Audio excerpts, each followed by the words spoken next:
Kami dari kelompok 4 yang terdiri saya Hamid Hamidi, Saya William Nicholas Topahan, saya Rizky Supriyanto. Saya Zarul Hidayah, saya Najwa Eva.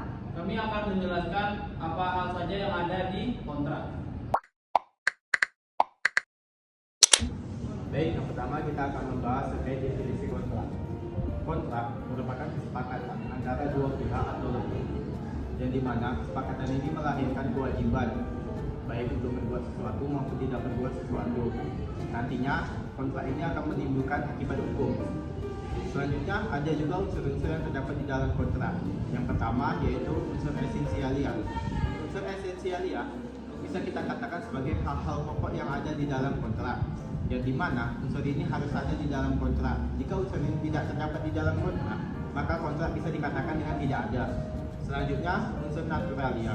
Unsur naturalia merupakan unsur yang telah diatur oleh undang-undang, di mana ketika para pihak tidak mengaturnya sekalipun, undang-undang akan tetap mengatur unsur tersebut. Yang ketiga, unsur aksidentialia, di mana unsur tersebut merupakan unsur tambahan pokok yang dibuat oleh para pihak di dalam kontrak tersebut. Baik, selanjutnya saya akan menjelaskan unsur-unsur kontrak. Yang pertama ada kaidah hukum. Kaidah hukum itu dibagi menjadi dua, kaidah hukum tertulis dan tidak tertulis. Kaidah hukum tertulis itu yang bersumber dari perundang-undangan, traktat atau jurisprudensi.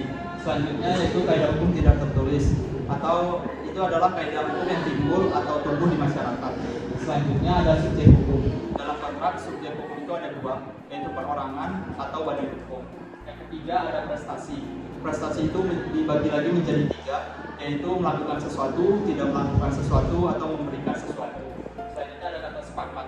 Sepakat dalam pasal 1320 KUH Perdata dijelaskan bahwasanya syarat sah perjanjian atau kontrak yaitu adanya kesepakatan antara para pihak. Selanjutnya yang terakhir adalah akibat hukum. Akibat hukum adalah konsekuensi yang timbul dari kesepakatan para pihak. Saya akan menjelaskan syarat sah dalam kontrak. Pertama, para pihak sepakat. Dalam sepakat ini, para pihak tidak dibawa tekanan atau paksaan oleh orang lain. Selanjutnya, kapasitas hukum. Dalam pembuatan kontrak, kapasitas hukum ini adalah para pihak harus dewasa dan tidak dibawa pengampungan. Selanjutnya, objek dan tujuan yang sah. Artinya, objek tujuan sah itu tidak melanggar peraturan perundang-undangan, ketertiban umum, dan kesusilaan. Selanjutnya, ada timbal balik antara pihak. Dalam perjanjian kontrak ada timbal balik, misalnya kontrak pekerjaan, timbal baliknya berupa upah. Selanjutnya tidak cacat kehendak, para pihak yang membuat kontrak tidak dibawa paksaan atau penipuan. Selanjutnya memenuhi syarat formil kontrak. Syarat formil yaitu syarat yang semua yang saya sampaikan tadi. Sekian.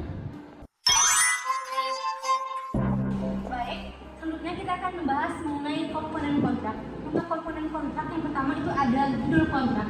Dalam judul kontrak memuat isi atau nama keseluruhan isi dari kontrak. Lalu yang kedua ada identitas para pihak. Identitas para pihak ini memuat identitas para pihak yang tercantum dalam kontrak. Lalu yang ketiga ada jangka waktu kontrak. Ini memuat sejak kapan dan sampai kapan kontrak itu dapat berlaku. Lalu yang keempat ada objek atau ruang lingkup kontrak. Artinya dalam kontrak itu memuat apa saja hal-hal yang menjadi objek dalam kontrak.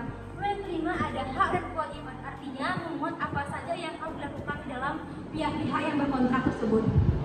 Baik, selanjutnya ada ketentuan pembayaran. Maksudnya adalah ketika di kontrak itu kita bikin sesuatu lalu ada yang harus kita bayar saat tanda kontrak, nah itu harus dibayar kontrak saat itu juga. Bill-nya, saat kita beli itu kapan dan lain-lain itu benar-benar harus dicantumkan di dalam kontrak itu. Lalu yang selanjutnya ada ketentuan pengakhiran kontrak.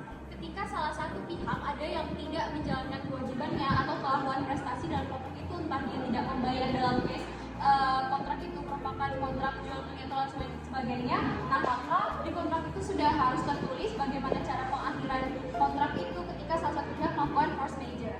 Lalu selanjutnya ada penyelesaian sengketa. Nah, ketika salah satu pihak tadi melakukan force majeure atau melanggar prestasinya, maka di kontrak itu juga harus tertulis apa saja penyelesaian atau alternatif ketika salah satu pihak melanggar ketentuan-ketentuan yang sudah ada dalam kontrak tadi.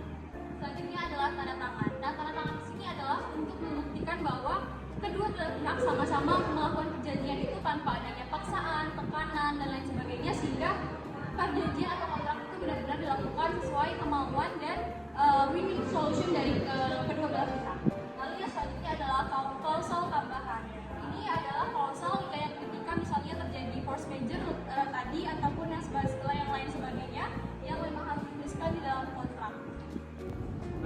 demikianlah penjelasan materi dari kami kelompok 4 mengenai apa hal saja yang ada di kontrak.